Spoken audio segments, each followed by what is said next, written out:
Welcome to remix king channel. మన సాంప్రదాయాల్లో బంగారానికి ఉన్నంత విలువ దేనికి లేదనే చెప్పుకోవాలి. ఆడవాళ్ళకైతే అదే టాప్ ప్రియారిటీ.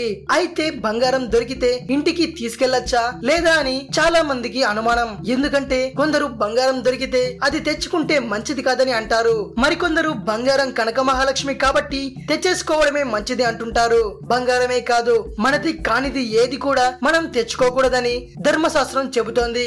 ధర్మం ప్రకారం పరుల సొమ్ము కనబడినప్పుడు మట్టి బిడ్డలా చూడాలి, సకల ప్రాణులను నీలా చూడాలి.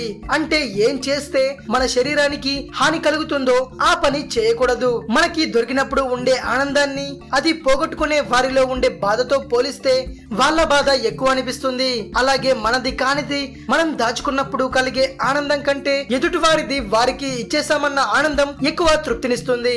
దొరికిన బంగారం తెచ్చుకుంటే మంచిది కాదని, కానీ పండుగలకు శుభకార్యాలకు పూజలకు బంగారం కొని తెచ్చుకుంటే మంచిది అంటారు. తేడా ఏంటో తెలుసా? బంగారం కొని తెచ్చుకునేటప్పుడు అది అమ్ముకునేవాడు వ్యాపారం జరిగి లాభం కలిగిందని ఆనందంగా ఉంటాడు. ఆ బంగారంతో పాటు వాడి ఆనందాన్ని కూడా మన ఇంటికి తెచ్చుకుంటాము. అలాగే దొరికిన బంగారంతో అది పోగొట్టుకున్న వాడి దుఃఖాన్ని కూడా మన ఇంటికి తెచ్చుకుంటాం. అందుకే దొరికిన బంగారాన్ని ఇంటికి తెచ్చుకోవడం మంచి పద్ధతి కాదు. ఇది కేవలం బంగారం గురించే కాదు, అన్ని పరాయి సొత్తులకు వర్తిస్తుంది. ఇలా నడుచుకోవడాన్ని ధర్మం, సంస్కారం అంటారు. ధర్మాన్ని రక్షిస్తే అది మనల్ని తప్పకుండా రక్షిస్తుంది. ఇది విషయం. మరిన్ని ఇంట్రెస్టింగ్ వీడియోస్ కోసం రీమిక్స్ కింగ్ ఛానల్ ని సబ్స్క్రైబ్ చేయండి. మరో వీడియోతో మీ ముందుకు వస్తాను. అంతవరకు సెలవు.